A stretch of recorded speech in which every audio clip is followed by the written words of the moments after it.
Welcome to Wapakoneta, Ohio, the birthplace of Neil Armstrong. It was here that Neil took some of his first small steps, but it took a team of thousands to make that one. Neil's story starts well before the infamous space race that led to his lunar fame. His dad was a state auditor, so they moved around a lot. But in Warren in 1936, just before his 6th birthday, they both got their first airplane ride in an old Ford Trimotor. And at that point, Neil knew that flying was going to be in his future. Armstrong learned to fly before he could drive, biking to his lessons at a nearby airfield and earning his pilot's license at 16 years old. Eventually, he flew 78 combat missions in the Korean War before earning his degree and heading to NACA headquarters in Cleveland, today's NASA Glenn Research Center. He started with number crunching and de-icing studies, nothing too exciting. Then he got a call from Edwards Air Force Base to be a high-speed test pilot for experiments like the X-15 rocket plane. There weren't too many men that were tapped and approved for flying the X-15 rocket plane. This gave him really critical resume material for later when he was chosen as an astronaut. The Mercury 7 had already been training for years when Neil Armstrong joined the space race in the second batch of astronauts, but he'd actually missed the application deadline by 4 days.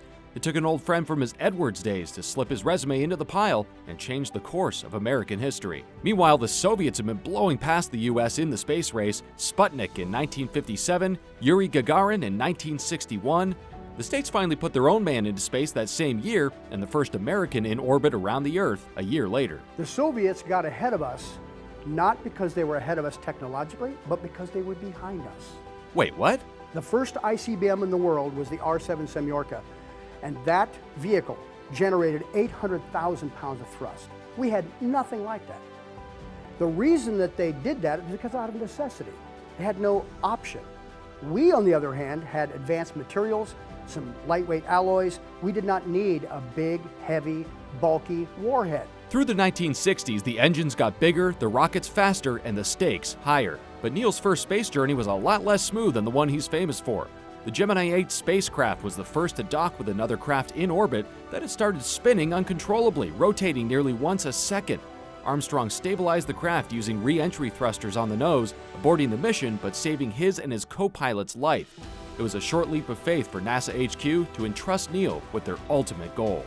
July 1969. Moon, here we come. Apollo 11, moonbound. These and so many other headlines throughout the world as everybody watched and waited for 3 Americans to perform the most ambitious science experiment to date. We'll cover the Apollo 11 moon mission next week. For this week's Moment of Science, I'm Dan Smith.